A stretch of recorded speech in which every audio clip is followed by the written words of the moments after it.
feliz de estar Está. acá en esta reunión.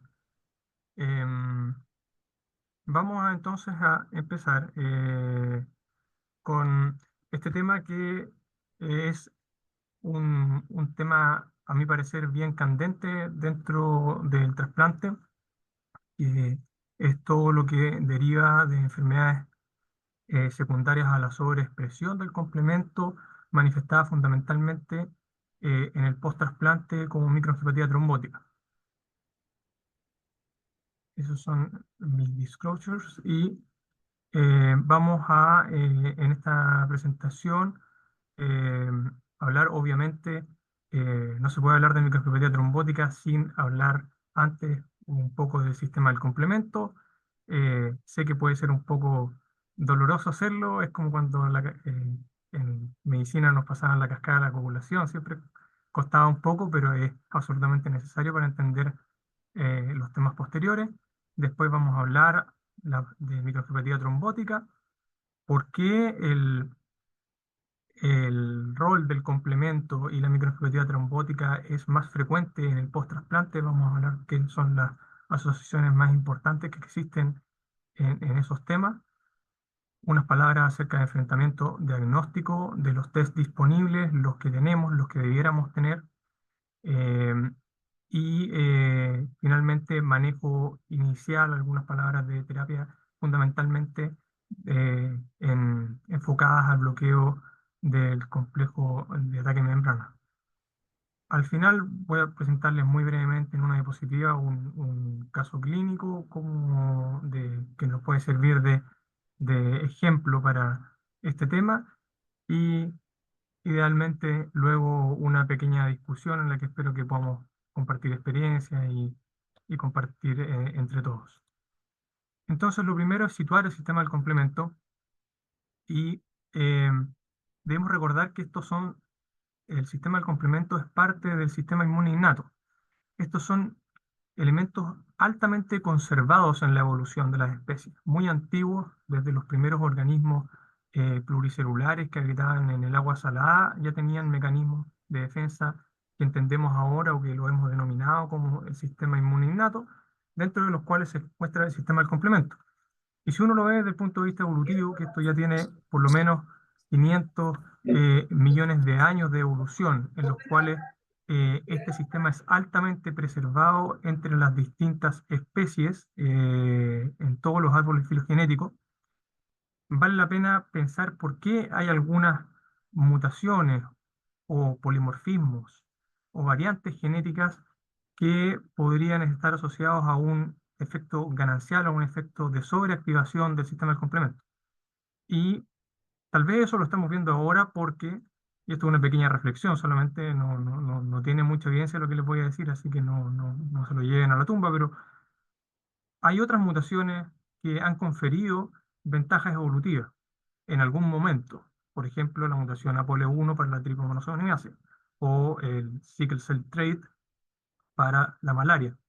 Tal vez evolutivamente algunos de estos polimorfismos o variantes o mutaciones de ganancia de actividad del complemento fueron evolutivamente beneficiosas en algún momento y ahora que los seres humanos vivimos 80, 85 años, tal vez ya no lo son. Eso es algo que puede ser cierto o no, pero es una pequeña reflexión. Ahora ya entremos de lleno al sistema del complemento y como ustedes todos saben, existen tres maneras, tres vías por las cuales se puede activar el complemento. Uno es la vía clásica, que ustedes ven acá cuando una IgM o una IgG se une a los complejos hexaméricos de C1q y eso permite la escisión, el clivaje de C4, de las fracciones C4 y C2 del complemento, formando C4b, C2b, que tiene una actividad de C3 convertasa. Lo mismo puede ocurrir con los lectinas ligantes de manosa, al encontrarse con algún carbohidrato de alguna bacteria, dentro de los cuales puede estar la manosa, que activa estas proteasas que clivan C4 y C2, generando esta C3 convertasa de C4b2b. pero nosotros vamos a centrar en la vía alterna del complemento que es constitutivamente activa.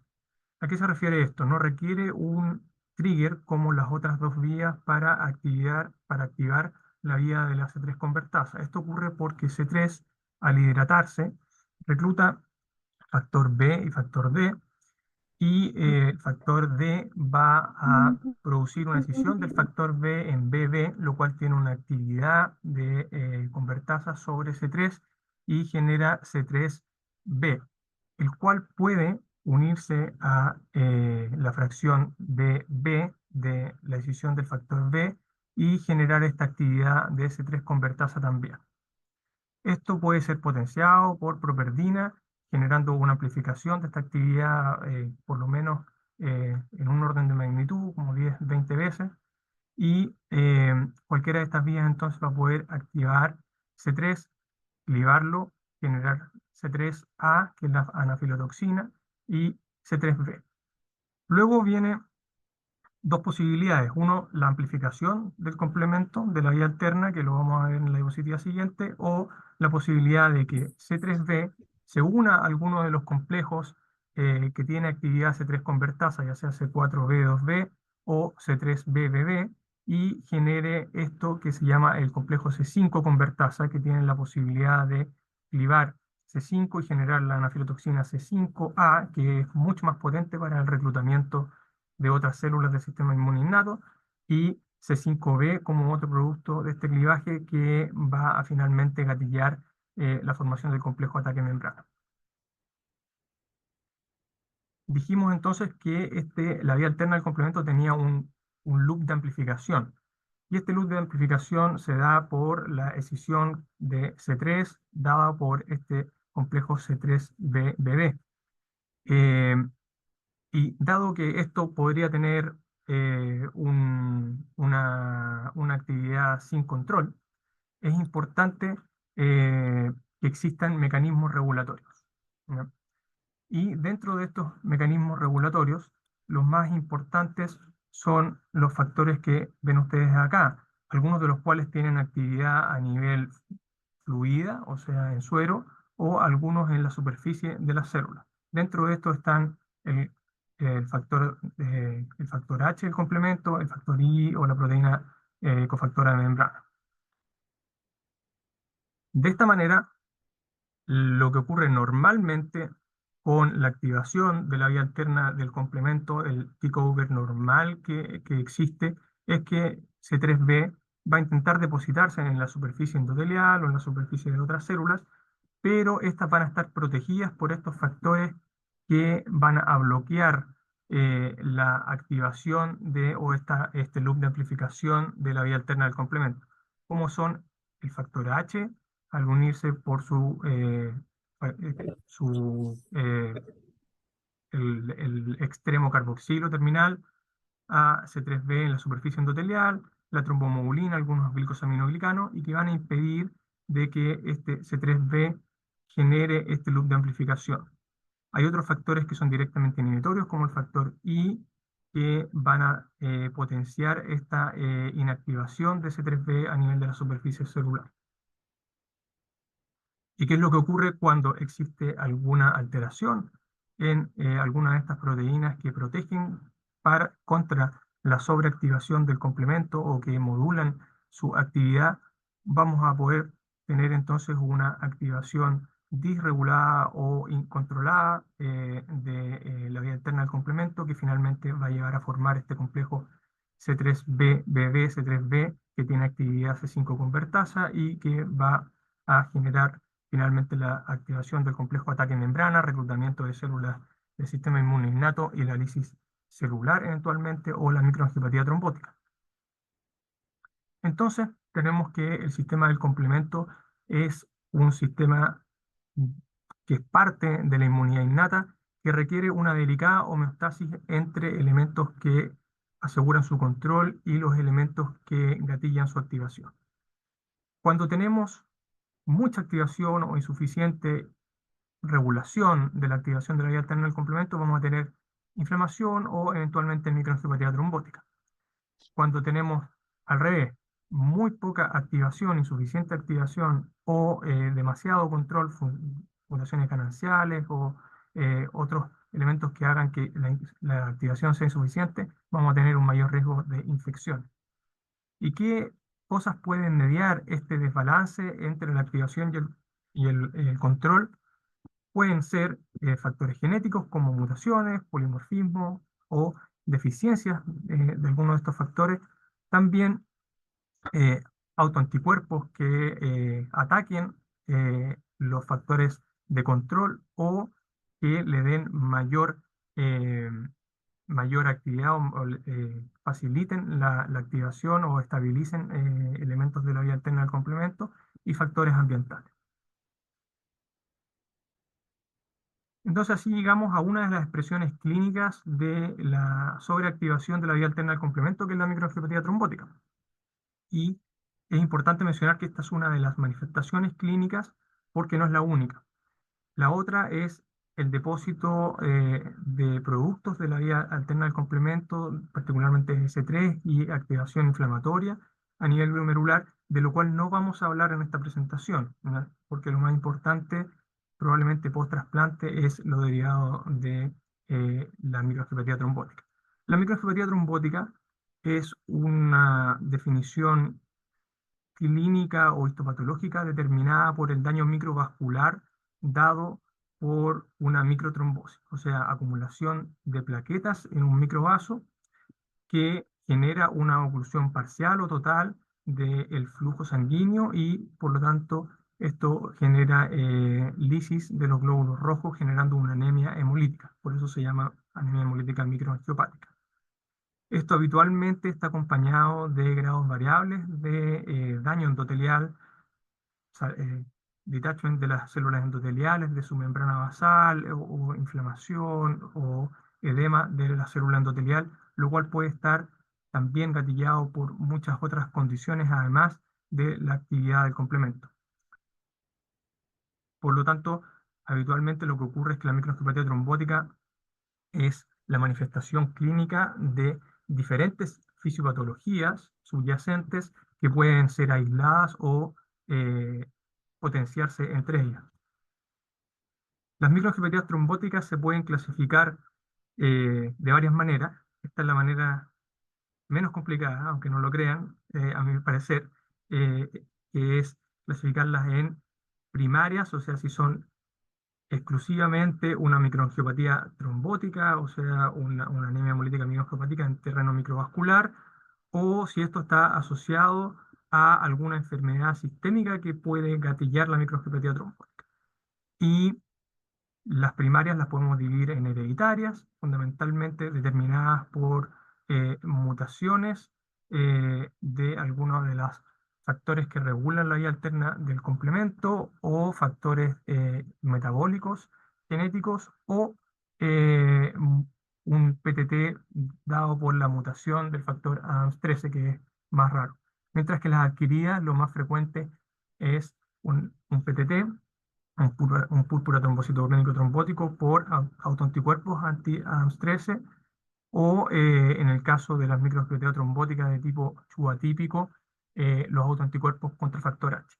El resto son las microangiopatías trombóticas secundarias, de las cuales una categoría especial es la asociada a infecciones por su frecuencia, particularmente el CHU típico asociado a chilotoxina, pero también otras infecciones que se pueden asociar a esta entidad como infecciones por neumococo o VIH, y las condiciones secundarias asociadas a enfermedades sistémicas como, o condiciones sistémicas como enfermedades autoinmunes, el embarazo, el post-trasplante tanto de precursores hematopoyéticos como de órganos sólidos e inducido por drogas.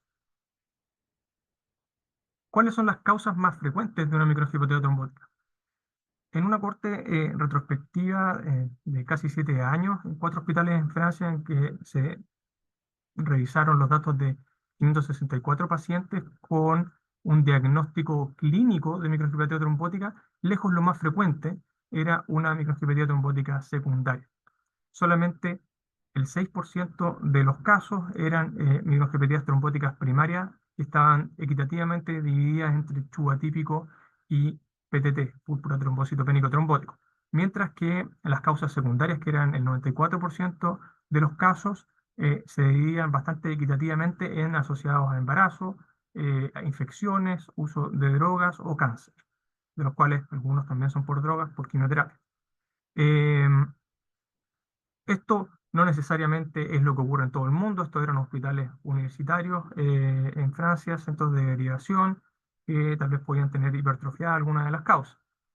Pero cuando vamos a ver causas de microangiopatía trombótica que tienen compromiso renal demostrado por biopsia, ahora ya no un diagnóstico clínico, esto es bastante interesante, una serie Vale. recientemente publicada en Kidney International que muestra que, no sé si alguien está rayando la pantalla, eh, para que no lo, si se puede deshabilitar eso. Esta es una serie de 157 pacientes que tenían microangiopatía trombótica en el riñón, demostrada por biopsia, como les decía, de los cuales eh, se vio que 45% de los casos, o sea, más de 350 pacientes, tenían una microangiopatía trombótica limitada al riñón, o sea, no es infrecuente que esto ocurra. Los otros tenían también manifestaciones hematológicas importantes. Y cuando los dividimos entre esos dos grupos, los que son TMA limitada al riñón o con otras manifestaciones hematológicas importantes, y vamos a ver las etiologías, vamos a ver que no son muy diferentes, a excepción de las infecciones, que obviamente son más infrecuentes cuando hay una, o sea, una TMA, una microangiopatía trombótica limitada al riñón, va a ser más infrecuentemente asociada a infecciones, particularmente en el caso del choatípico, prácticamente no ocurre con o sea, o no ocurre con un PTT o otras infecciones, como el neumococo, pero es bastante similar en términos de proporción, en términos de las manifestaciones que puede dar un CHU atípico o eh, microangiopatías trombóticas asociadas a drogas, enfermedades autoinmunes o cáncer.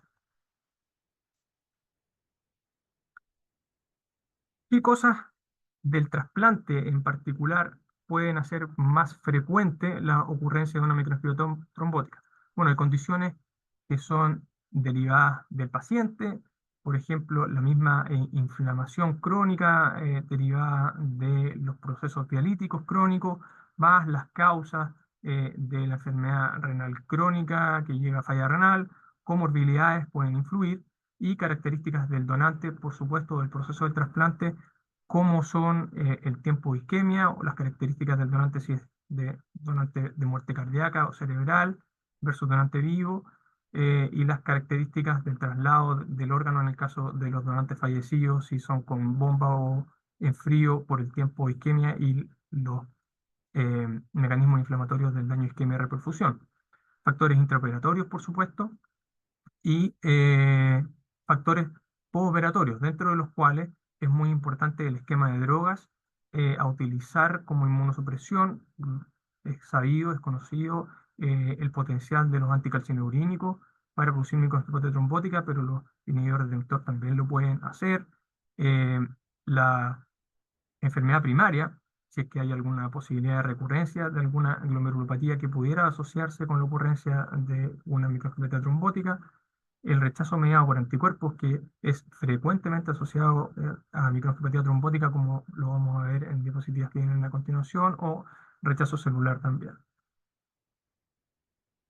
Entonces tenemos que en el complemento se conjugan un montón de elementos que pueden servir como gatillantes para daño endotelial y para favorecer la activación del complemento en este tejido que es particularmente sensible, el endotelio glomerular, a la activación del complemento y daño mediado por el complemento, dentro de los cuales están los que les mencioné anteriormente: infecciones, las drogas inmunosupresoras, la opción del rechazo, daño isquemia de reperfusión y la muerte cerebral.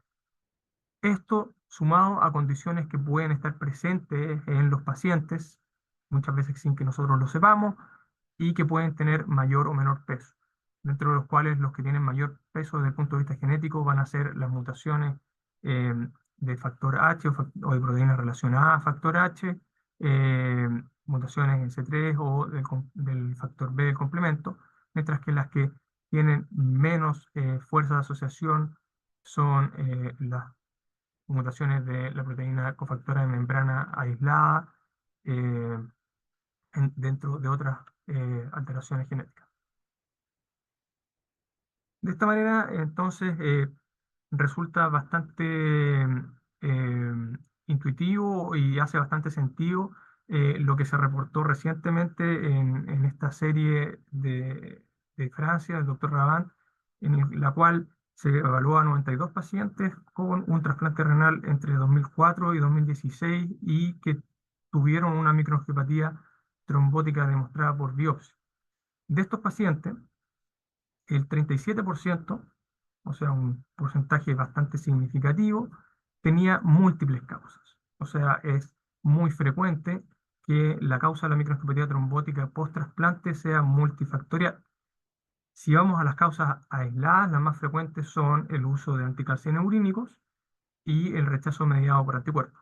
Pero como ven en este gráfico que es bastante superpuesto, la ocurrencia de varias entidades al unísono no es para nada infrecuente.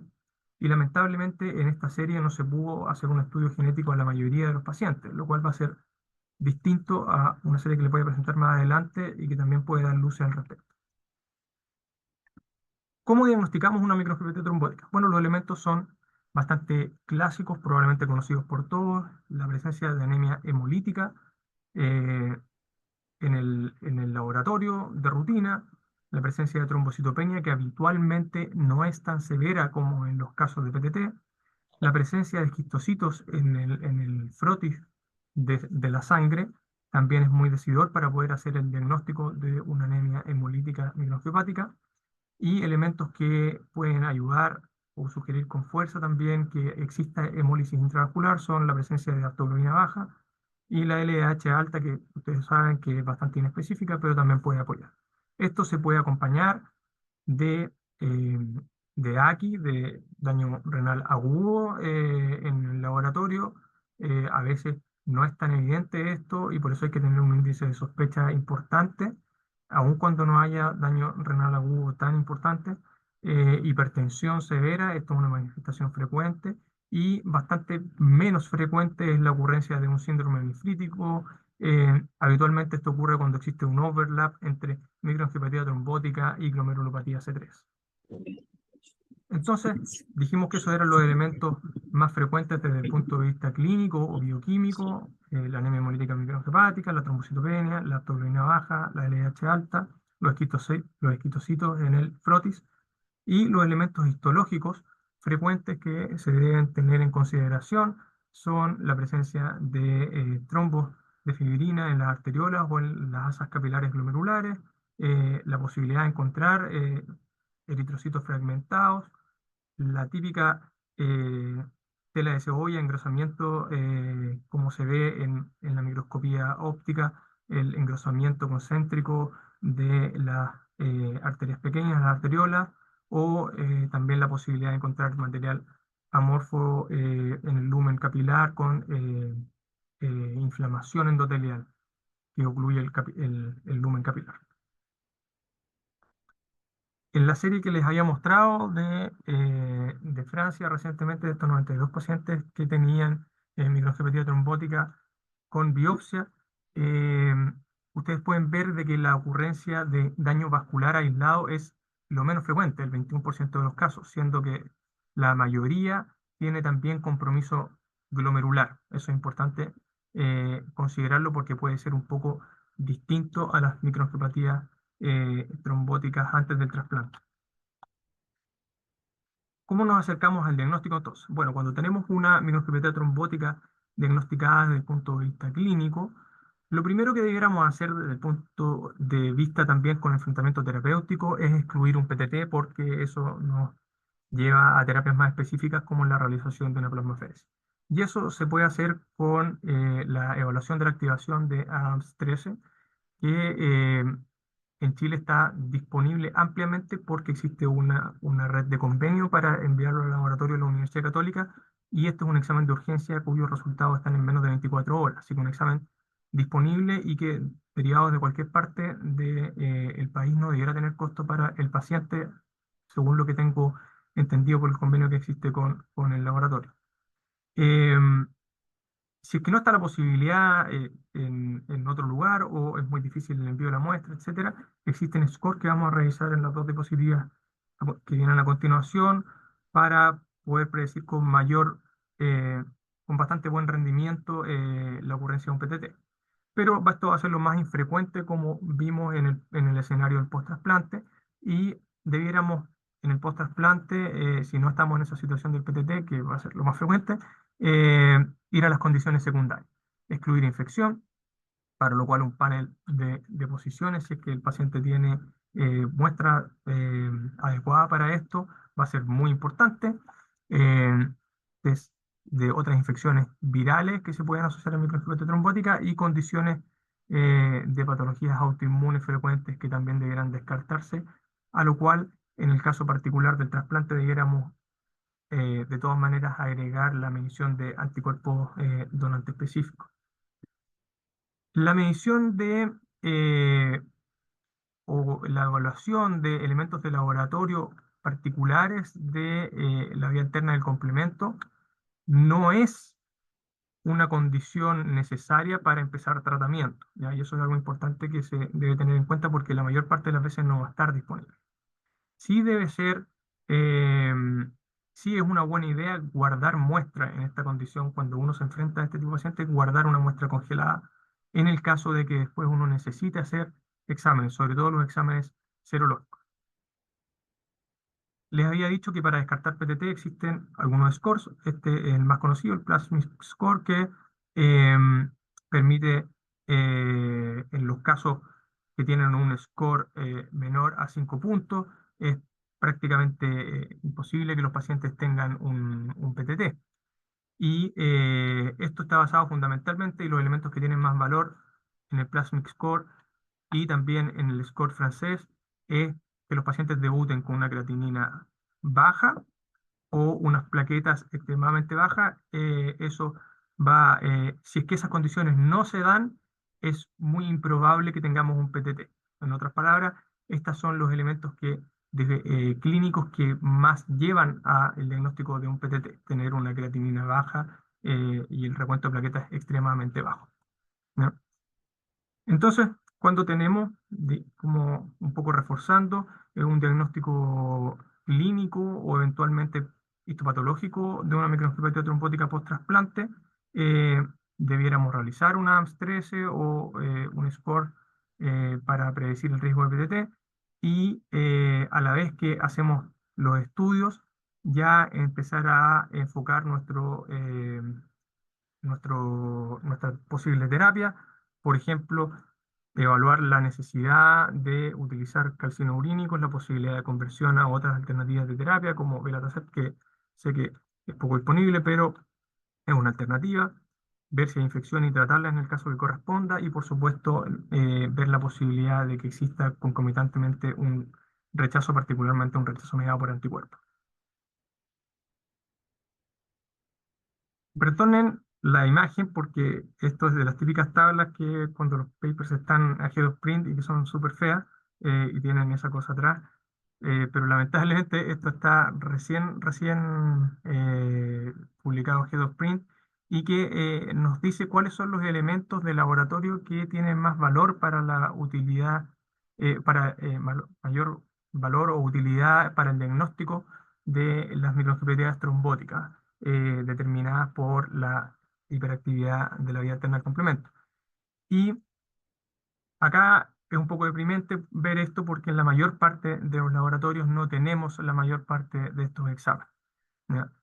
Por supuesto, tenemos los niveles de C3 y C4 en la mayoría de los laboratorios, de los cuales la actividad de la vía alterna del complemento habitualmente se asocia a una disminución de los valores de C3, pero el 50% de los pacientes no van a tener esto, así que no es muy decidor, obviamente, y uno ve otros elementos serológicos que no debían ser tan difíciles de implementar, que sí tienen bastante valor, como es la medición de factor B, cuyos niveles disminuidos podrían también traducir activación de la vía alterna del complemento, eh, la, el- la fracción C5 del complemento, cuyos niveles bajos también podrían sugerir evidencia de activación del complejo de ataque membrana o la vía terminal del complemento.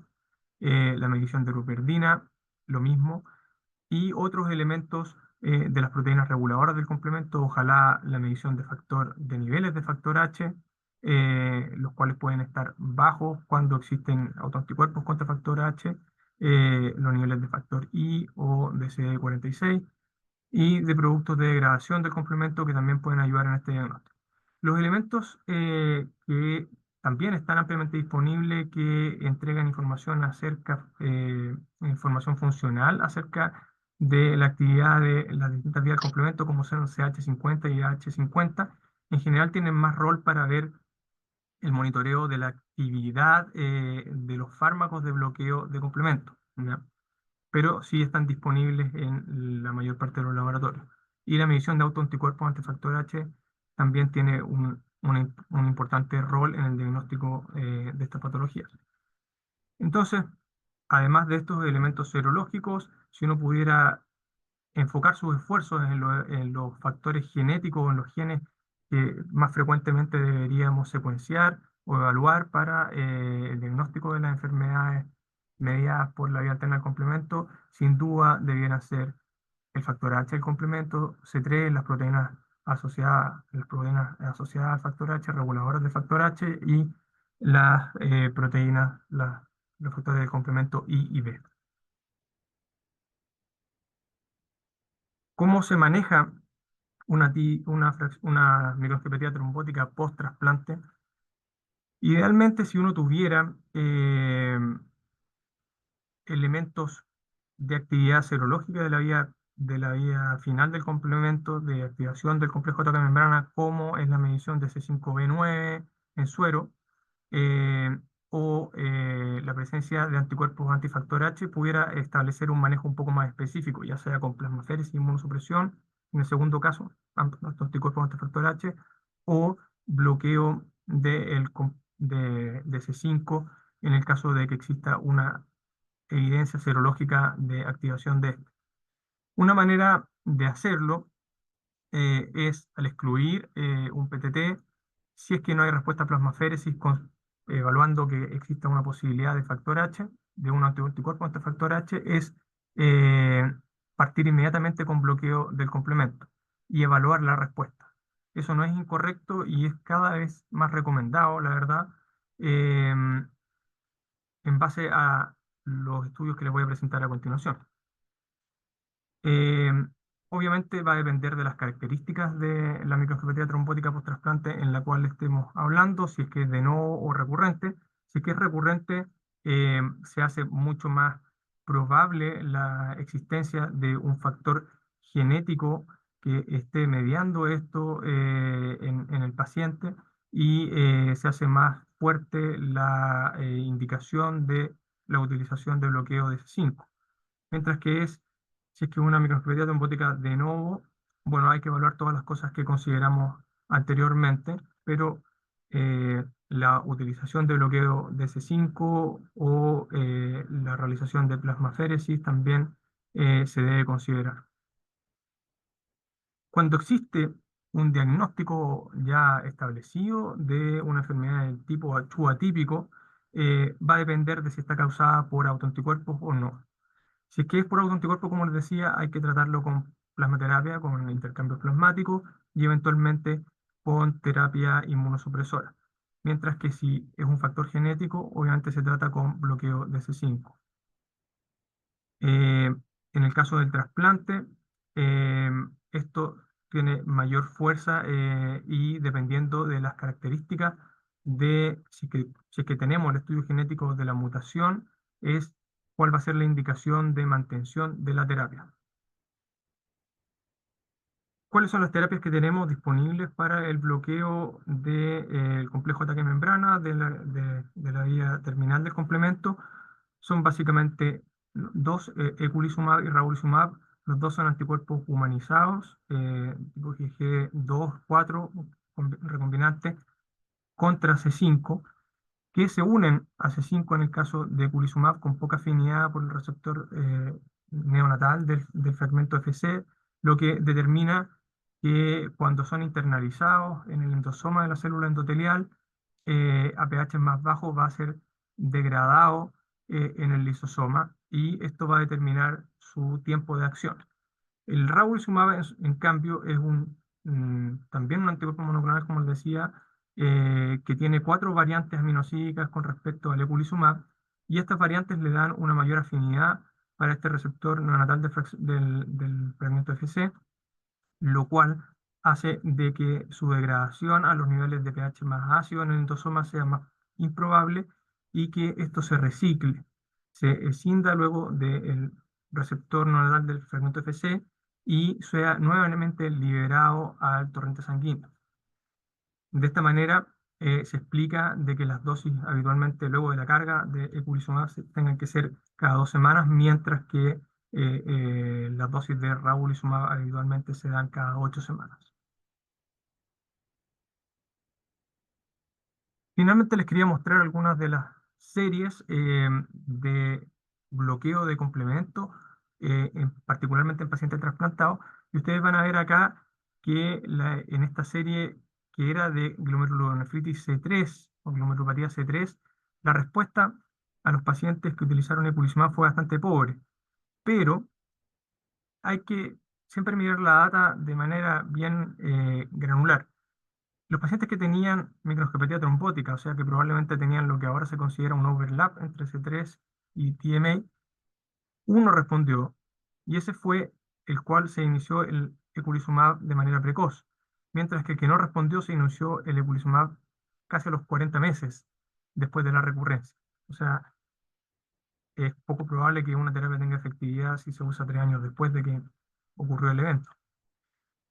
Y lo más decidor probablemente es esta serie también recientemente publicada de 45 pacientes que tuvieron una microangiopatía trombótica post-trasplante, de los cuales 41 tuvieron una biopsia que la demostrara. Y lo que es importante es que todos estos pacientes fueron tratados al momento del diagnóstico o prácticamente inmediatamente después del diagnóstico con bloqueo de esos 5 con eculizumab. Y ustedes pueden ver que la tasa de respuesta, si juntamos la tasa de respuesta completa o parcial a poco más de un año, es mayor a 2/3 de los pacientes. O sea, es bastante mejor de lo que se ha descrito históricamente en la serie. Entonces, probablemente en base a estos datos, esta, este grupo colaborativo de síndrome hemolítico urémico, eh, publicó estas recomendaciones que les decía que están recientemente a Print, se permitieron aventurar cuáles son los predictores de una respuesta a bloqueo de C5, particularmente eculizumab. Y lo más importante probablemente va a ser eh, el intervalo entre la presentación y la administración de la terapia y algunos otros elementos clínicos como tener menos falla renal, más trombocitopenia, edad más baja, obviamente mientras más reserva exista es mejor, y una menor presión arterial, lo cual pudiera estar también hablando de la magnitud de la microangiopatía trombótica. El bloqueo C5, como les decía, no es lo único que existe de opciones de bloqueo de complemento post-trasplante. En los años que vienen vamos a ver un montón de moléculas que van a tener rol, algunas de las cuales van a servir para la microangiopatía trombótica, pero algunas van a servir para probablemente otros de los elementos importantes de la activación de la vía alterna del complemento en el post-trasplante. Y para terminar, les quería comentar un caso clínico solamente de una paciente que eh, tenía una enfermedad renal ya estaba en diálisis, cuya biopsia nativa inicialmente se había interpretado como una glomerulonefritis asociada a complejos inmunes. Eh, Recuerden que antes las membranas proliferativas se clasificaban en clase 1, 2 y 3, no como ahora, y esta había sido clasificada, me parece, como mezcla 2 3 algo así. Y lo habían tratado con inmunosupresión, no había pasado nada. Había llegado a diálisis la paciente, pero la biopsia nativa, además de una inmunofluorescencia muy positiva para C3, mostraba elementos de microangiopatía trombótica. Una paciente con una causa glomerular de falla renal, se trasplantó, paciente joven, con un donante fallecido y tuvo una reproducción inmediata de exactamente lo mismo que ocurrió en el riñón nativo, con una intensa inmunofluorescencia positiva AC3 y microangiopatía trombótica, lo cual determinó la pérdida de este injerto y la necesidad de realizar una nefrectomía. Luego de esto, la paciente se estudió. ¿Y qué se demostró? Se demostró que la paciente tenía dos variantes posiblemente patogénicas en el factor H del complemento. Entonces, eso explicaba probablemente el elemento de microangiopatía trombótica y eventualmente algo de la glomerulonefritis, el componente glomerulonefrítico C3 también de la paciente. Entonces, para su segundo trasplante se decidió un bloqueo, además de toda la terapia inmunosupresora. Esta era una paciente altamente sensibilizada que se trasplantó con crossmatch negativo, pero que tenía anticuerpos donantes específicos contra el donante del segundo injerto. Por lo tanto, además se realizó plasmaféresis, lo cual pudo haber contribuido al reponer plasma con factor H funcional, pero se bloqueó C5 y en la biopsia realizada semanas después no se demostró absolutamente nada de microangiopatía trombótica y sorprendentemente no se vio tampoco glomerulonefritis C3, tal vez por la plasmaterapia.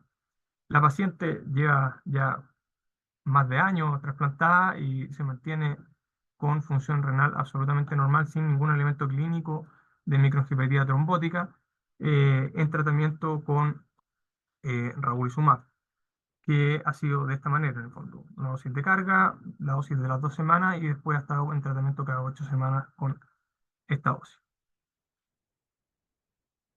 Entonces, para concluir, tenemos entonces que las microangiopatías trombóticas son una manifestación clínica histopatológica de la obstrucción microvascular por activación de la hemostasia. Esto puede tener fisiopatologías muy variadas detrás y no es infrecuente de que esta fisiopatología sea multifactorial, particularmente en el trasplante, ya que el trasplante tiene muchas condiciones inherentes a él, el fenómeno del trasplante y las terapias que utilizamos para él, que predisponen a la ocurrencia de una microangiopatía trombótica. Por lo tanto, los clínicos que hacemos trasplantes debemos tener un alto índice de sospecha ante los elementos clínicos que pueden sugerir una microangiopatía trombótica para realizar un diagnóstico apropiado y a tiempo, cosa de poder tratarlo eh, con éxito.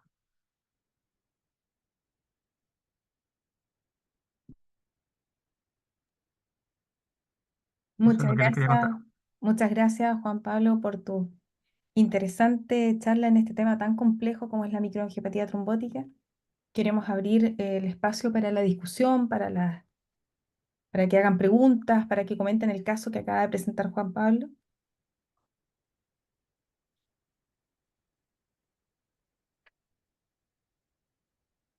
Juan Pablo, a mí me gustaría preguntarte, en el caso que tú presentaste, ¿cómo seguimos a este paciente? ¿Cómo lo cómo evaluamos la respuesta al tratamiento clínicamente? Y cómo saber si lo podemos suspender? A ver, yo creo que en el caso de esa paciente en particular, que tiene una variante que no estaba descrita de factor H, pero una mutación de factor H que probablemente es patogénica, según las modelaciones, no se puede suspender el bloqueo de C5 porque em, esos son las mutaciones que tienen más riesgo de ocurrencia de una microangiopatía trombótica post-trasplante. Obviamente el seguimiento eh, de hacerse con una búsqueda activa de microangiopatía trombótica, o sea, con hemogramas formales, con FROTI, con seguimiento de aptoglobina eh, y LDH, por supuesto, y eventualmente se podría considerar la realización en estos pacientes de biopsias de protocolo, ¿no? Eh, a- yo lo recomendaría, la verdad, ¿no? Eh, con respecto la posibilidad de monitorear la terapia, se puede, como yo les decía, indirectamente para el bloqueo C5 medir actividad de H50 o CH50, o también se puede medir directamente niveles de Ravulizumab. ¿No? Mm, Se puede, no sé si estará muy disponible eso, cómo se podrá conseguir medirlo, pero se puede, existe la posibilidad eh, para ver eso. Juan Pablo, ¿y cómo lo hicieron con la vacunación de esta paciente antes de iniciarle los Claro. inhibidores de 5? Bueno, después del primer trasplante fallido y que se hizo el diagnóstico de la patología de la vía interna del complemento, eh, se puso todo en marcha pensando de que iba a necesitar de todas maneras bloqueo de C5 para un nuevo trasplante. Entonces, ahí eh, se hicieron las vacunaciones correspondientes, que como ustedes saben en general es para prevenir infecciones por microorganismos capsulados, eh, que son los que tienen mayor riesgo con el uso de los bloqueos de C5 y también en el post-trasplante la profilaxia antibiótica. Por aquí nos quieren hacer una pregunta, parece. Vamos a abrir el micrófono. No sé si te ha llegado alguna pregunta, Alicia.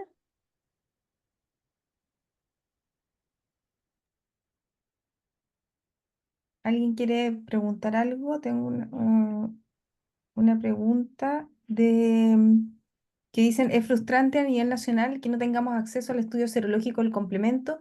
¿Y cuáles son las dos o tres pruebas que a tu parecer debiéramos implementar en la práctica clínica del trasplante? Ya, excelente pregunta. Por prevalencia, probablemente lo que sería más útil tener es niveles de factor H, autoanticuerpos antifactor H, y eventualmente medición de C5b9 en plasma, me parece. Lo otro que se podría medir y que está en algunos centros que no tienen estudio genético eh, tan disponible es medir también factor B y factor I en plasma.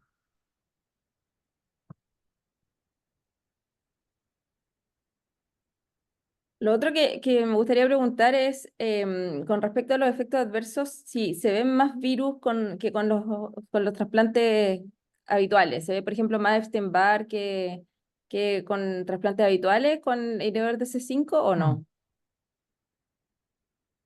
No debiera ser mucho más frecuente, no es de las cosas que están descritas con bloqueo de C5 en general.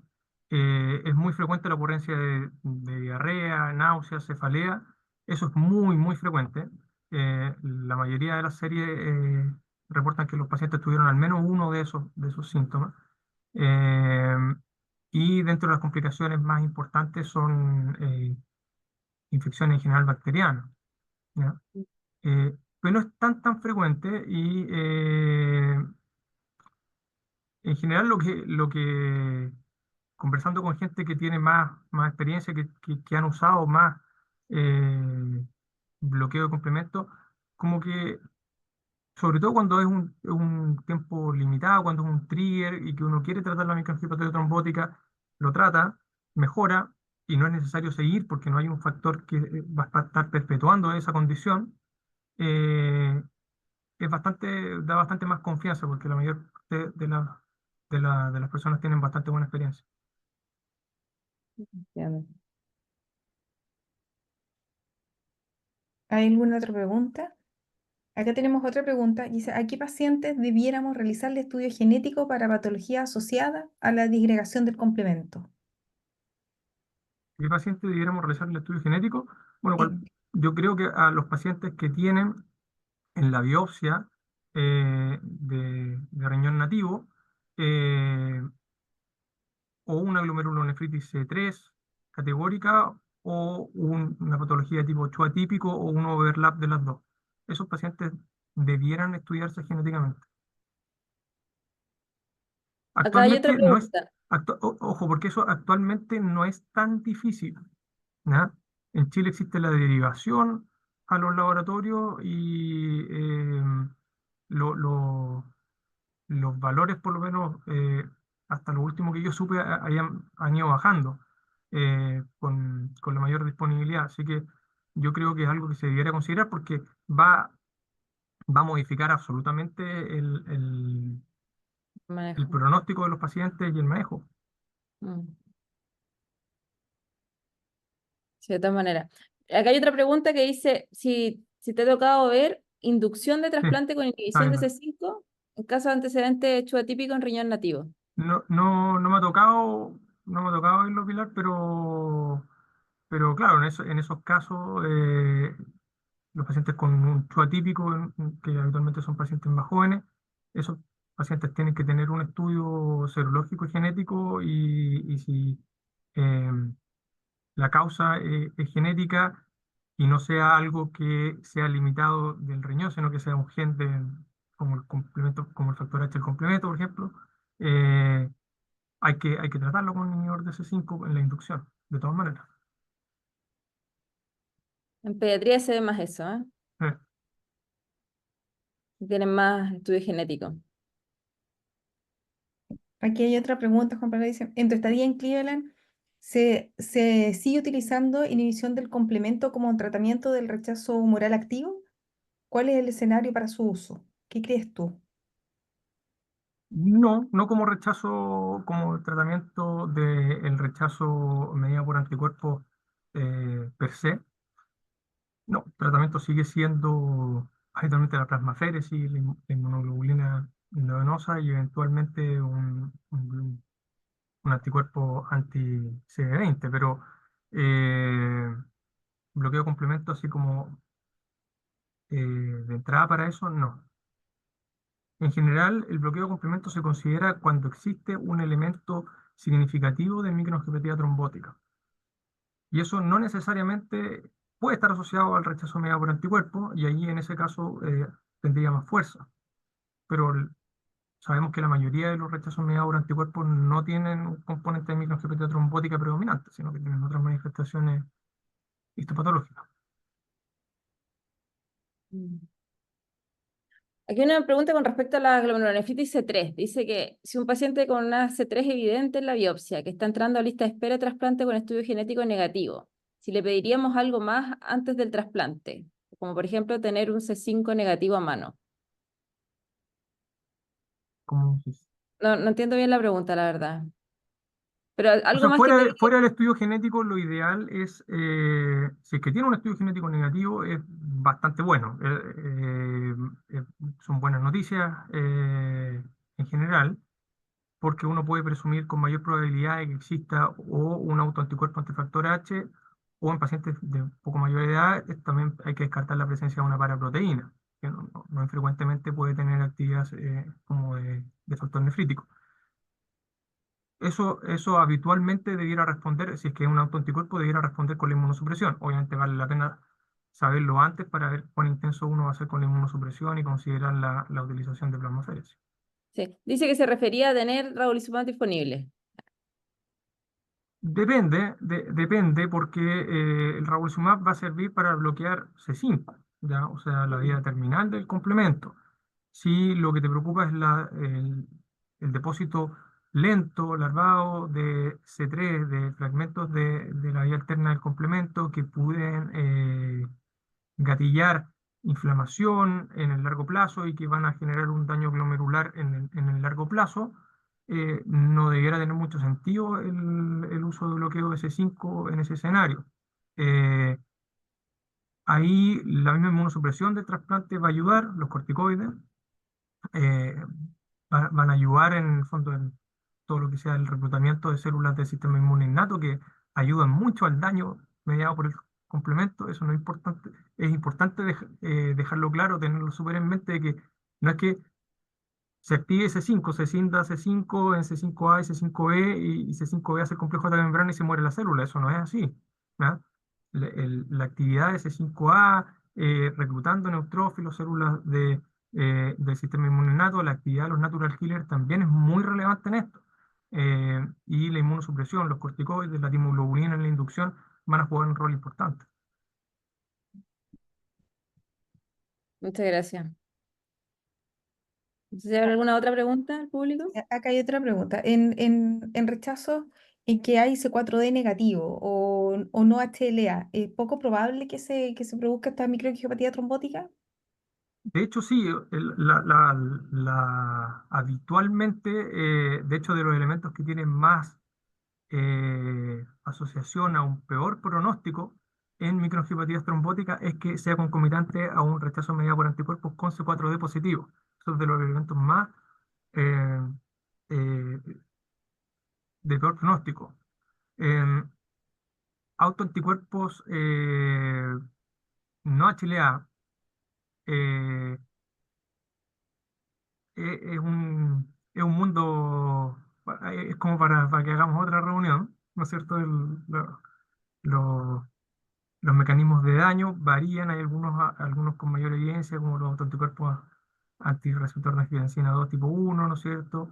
U otros autoanticuerpos antiendoteliales, eh, pero acá los hacen, hay un panel y muchas veces uno ve algunos positivos y no sabe qué hacer con eso, ¿ya?